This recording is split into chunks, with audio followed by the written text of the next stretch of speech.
সবাইকে স্বাগত জানাচ্ছি চ্যানেল 24 এর সাপ্তাহিক আয়োজন কানাডা ডায়েরিতে। আর বরাবরের মতো আপনাদের সঙ্গে আছি আমি বনাঙ্কুর মুস্তাফা, কানাডা টরন্টো থেকে।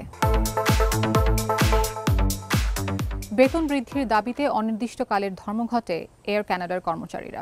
এরই মধ্যে 623টি ফ্লাইট বাতিল করতে বাধ্য হয়েছে এয়ারলাইন্স কর্তৃপক্ষ। এতে বিপর্যস্ত হয়েছে 1 লাখেরও বেশি যাত্রীর ভ্রমণ পরিকল্পনা। ইউনিয়নের দাবি শুধু মজুরি বৃদ্ধি নয়, বরং স্থলভাগে করা কাজের জন্য আলাদা পারিশ্রমিক দিতে হবে ক্যাবিন ক্রুদের। বর্তমানে এসব কাজে কোনো বেতন দেওয়া হয় না বলে অভিযোগ উঠেছে। কানাডার আকাশপথে হঠাৎ নেমে এসেছে বিশাল সংকট। বেতন বাড়ানোর দাবিতে কেবিন ক্রুদের ডাকা অনির্দিষ্টকালের ধর্মঘটে একেবারে সব ফ্লাইট স্থগিত করেছে দেশটির সবচেয়ে বড় এয়ারলাইন এয়ার কানাডা। এতে প্রতিদিন প্রায় 1,30,000 যাত্রী পড়ছেন চরম ভোগান্তিতে। সাময়িক অসুবিধার জন্য ভুক্তভোগী যাত্রীদের কাছে ক্ষমাও চেয়েছে প্রতিষ্ঠানটি। শুধু মূল প্রতিষ্ঠান নয়, সাশ্রয়ী ভাড়ায় পরিচালিত এয়ার কানাডা রুটের অধীনে চলা সব ফ্লাইটও বাতিলের তালিকায় পড়েছে। যাত্রীদের জানিয়ে দেওয়া হয়েছে অন্য কোনো এয়ারলাইনে বুকিং না করে যেন বিমানবন্দরে না আসে। ধর্মঘট শুরুর আগে থেকে আংশিক ফ্লাইট বন্ধ করে কার্যক্রম সীমিত করেছিল এয়ার কানাডা।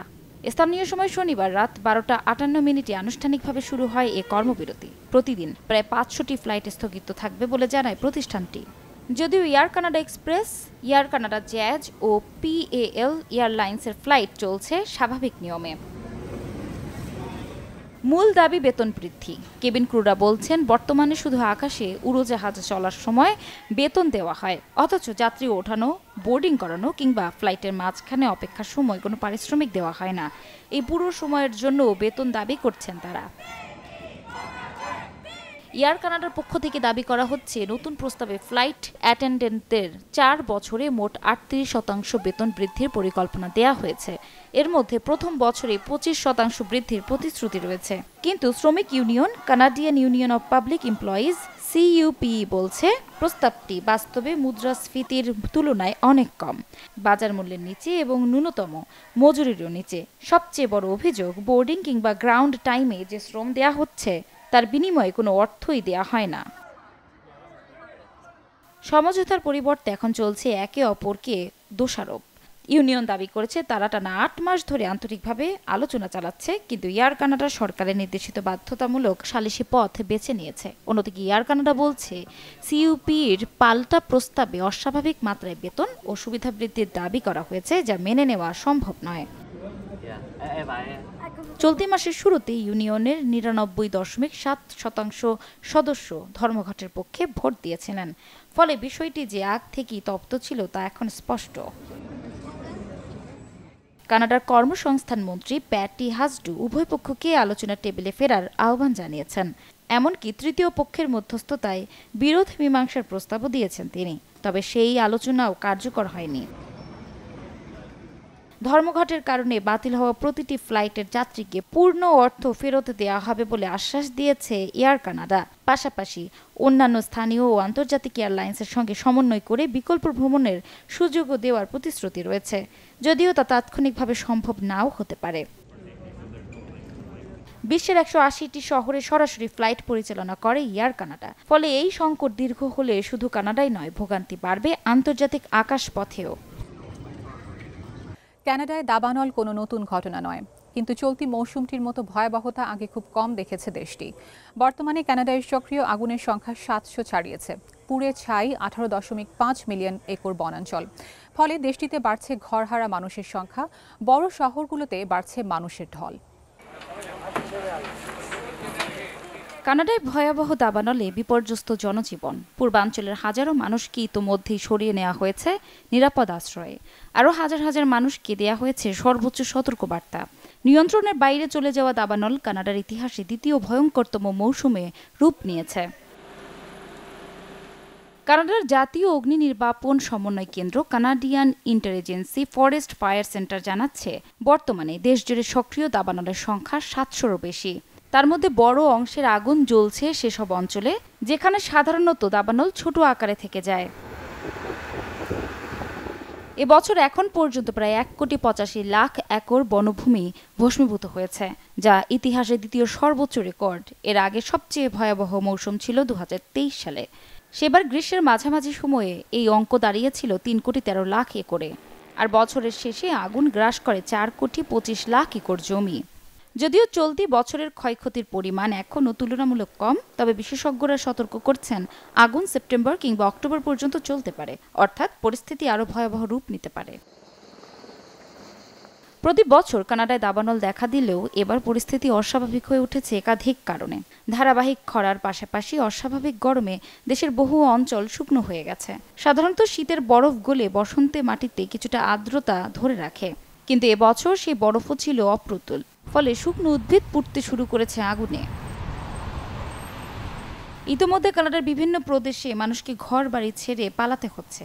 সর্বশেষ নিউ ফাউন্ডল্যান্ড এবং ল্যাব্রাডোর প্রদেশে হাজারো মানুষ নিরাপদ স্থানে সরে গেছে। সবচেয়ে বেশি প্রভাব পড়েছে প্রেইরি অঞ্চলে। ম্যানিটোবা প্রদেশে সম্প্রতি 15,000 মানুষকে সরিয়ে নেওয়ার নির্দেশ দিয়েছে স্থানীয় কর্তৃপক্ষ। এদের বেশিরভাগই উত্তরাঞ্চলের অধিবাসী। বহু মানুষকে রাজধানী উইনিপেগে নেওয়া হয়েছে। সেখানে হোটেল আর অস্থায়ী আশ্রয় কেন্দ্র হিমশিম খাচ্ছে এই ভিড় সামলাতে। গবেষকরা বলছেন, একবার যখন দুর্যোগ দেখা দেয়, মানুষ আশ্রয়ের খোঁজে ছুটে আসে অন্য শহরে।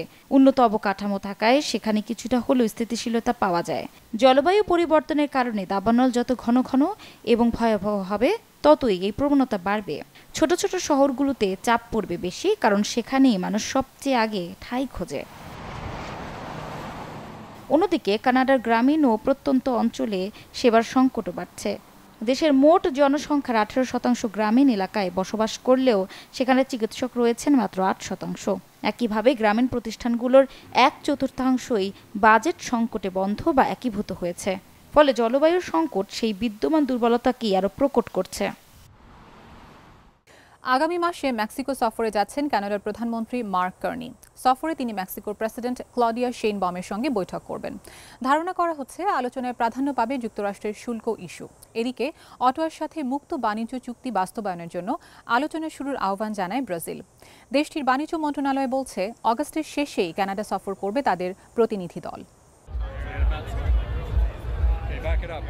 উত্তর আমেরিকার দেশ কানাডা ও লাতিন আমেরিকার দেশ মেক্সিকোর মধ্যে রাজনৈতিক ও অর্থনৈতিক সম্পর্ক পেতে যাচ্ছে নতুন মাত্রা। সেপ্টেম্বরে কানাডার প্রধানমন্ত্রী মার্ক কার্নি মেক্সিকো সফরে যাচ্ছেন।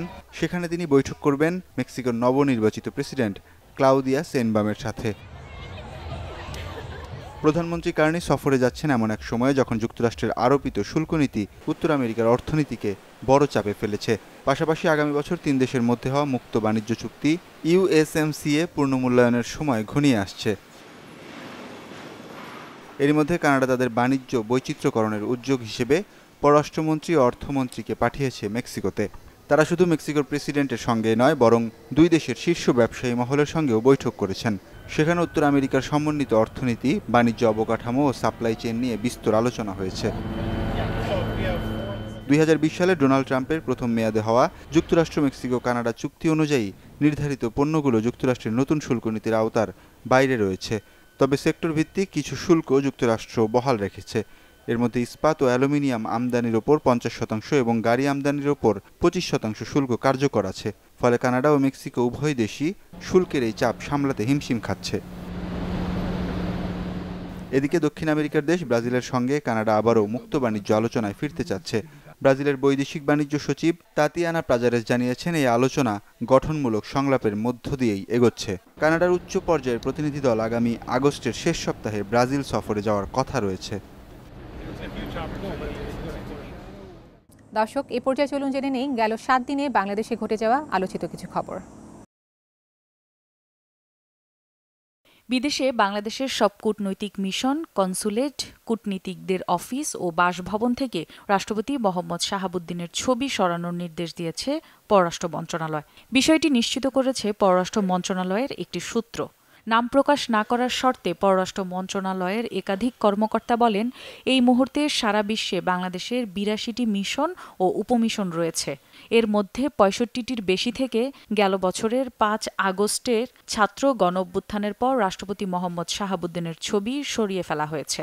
সবশেষ যুক্তরাষ্ট্র, যুক্তরাজ্য ও ভারত মিশন থেকে রাষ্ট্রপতির ছবি সরানো হয়।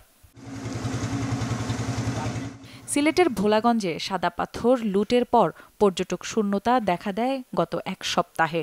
তবে উদ্ধার করা কয়েক লাখ টন পাথর প্রতিস্থাপনের তৎপরতা শুরু হওয়ায় প্রাণচাঞ্চল্য ফিরতে শুরু করেছে এই পর্যটন এলাকায়। দেশের বিভিন্ন প্রান্ত থেকে সাদা পাথরের পরশ পেতে ছুটে আসছেন ভ্রমণ পিপাসুরা। অনেক মানুষ আসে বিভিন্ন দেশ থেকে, বিভিন্ন জেলা থেকে এই পাথরকে উপভোগ করার জন্য। প্রশাসনের সমন্বয়ে এগুলো যেন অক্ষত থাকে। এদিকে কয়েকদিনের মন্দা ব্যবসা কাটিয়ে পর্যটন ব্যবসায়ীরা আশায় বুক বেঁধেছেন। গত কয়েকদিনের ক্ষতি কাটিয়ে ফের কাজে নেমে পড়েছেন তারা। আশা করি আগামীকাল থেকে পর্যটকরা আসতে শুরু করেছে। সুন্দর হওয়াতে মানুষ আসতেছে, আমরা ব্যবসা বাণিজ্য নাই, তাই আজকে মানুষ আসছে, আমরা ব্যবসা করতে পারতেছি। সাদা পাথর লুটের ঘটনায় ৫ জনকে আটক করেছে পুলিশ। তবে তদন্ত কমিটিতে কোম্পানীগঞ্জ উপজেলার প্রশ্নবিদ্ধ নির্বাহী কর্মকর্তা আজিজুন নাহারকে যুক্ত করা নিয়ে চলছে নানা সমালোচনা। পরিবেশ কর্মীরা বলছেন ইওনো তদন্তে থাকলে মূল লুটেরারা চিহ্নিত হবে না। যার দায়িত্ব থাকাকালীন সময়ে দিনে দুপুরে সেই পাথরগুলো লুট হয়েছে, যার দরুন এলাকাবাসী মনে করেন যে এর পিছনে তারও দায় থাকতে পারে। সো এই ধরনের একজন মানুষকে যখন তদন্ত কমিটিতে রাখা হয়, তখন তদন্তটা কতটুকু নিরপেক্ষ হবে সে নিয়ে প্রশ্ন থেকেই যায়। সিলেট থেকে লুট হওয়া আনুমানিক কয়েক লাখ ঘনফুট পাথর এখন পর্যন্ত উদ্ধার করা হয়েছে। পরিবেশ কর্মী ও স্থানীয় ব্যবসায়ীদের ভাষ্যমতে ১ বছরে সিলেট থেকে প্রায় ১,৫০,০০,০০০ ঘনফুট পাথর লুট হয়েছে, যার বাজার মূল্য ১০০ কোটি টাকার বেশি।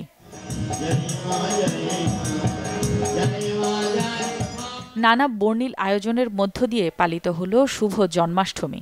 দিনের শুরুতে ঢাকেশ্বরী জাতীয় মন্দিরে চণ্ডী পাঠের মধ্য দিয়ে শুরু হয় পূজার আনুষ্ঠানিকতা। এ সময় দেশ ও জাতির মঙ্গল কামনায় পাঠ করা হয় গীতাযজ্ঞ। সমস্ত পৃথিবীর মানুষ, হিন্দু, মুসলমান, বৌদ্ধ, খ্রিস্টান সকল মানুষের মধ্যে সৌভ্রাতৃত্ব গড়ে উঠুক। পরে পলাশী মোড় থেকে বের হয় জন্মাষ্টমীর বর্ণিল শোভাযাত্রা। মোমবাতি প্রজ্বলনের মধ্য দিয়ে এর উদ্বোধন করা হয়। উপস্থিত ছিলেন ৩ বাহিনীর প্রধান। কোনো ধর্ম, জাতি, বর্ণ, গোত্রের মধ্যে কোনো ভেদাভেদ থাকবে না। এই দেশ সবার, এই দেশের সবাই আমরা এই দেশের নাগরিক। এই দেশের প্রতিটা অধিকার, আমাদের সবার সমান অধিকার এই দেশের উপরে আছে। ৪ স্তরের নিরাপত্তার চাদরে মোড়ানো শোভাযাত্রায় ছিলেন কৃষ্ণ ভক্তরা। এ সময় সাম্প্রদায়িকতা মুক্ত দেশের প্রত্যাশা ছিল তাদের কণ্ঠে। এই ধরাধামে ৫,২৫১তম বছর আগে ভগবান শ্রীকৃষ্ণ অবতার ধারণ করে এই পৃথিবীতে জন্মেছিলেন দুষ্টের নাশ এবং শিষ্টের পালন করার জন্য। এখানে আমার কামনা আমাদের দেশে যে অরাজকতা সৃষ্টি হয়েছে সবকিছু ঠিক হোক এবং দেশটা খুব সুন্দর, আগের মতো সুন্দর সুস্থভাবে বাঁচুক। দর্শক, কানাডা ডায়েরির আজকের আয়োজনে ছিল এতটুকুই। দেখা হবে আবারও সামনের সপ্তাহে একই সময়ে চ্যানেল 24 পর্দায়। সে পর্যন্ত সবাই ভালো থাকবেন। আর কানাডা ডায়েরি সম্পর্কে আপনাদের যে কোনো মতামত জানাতে আমাদের সঙ্গে সরাসরি যোগাযোগ করতে পারবেন canadadiary@channel24bd.tv এই ঠিকানায়। ধন্যবাদ সবাইকে।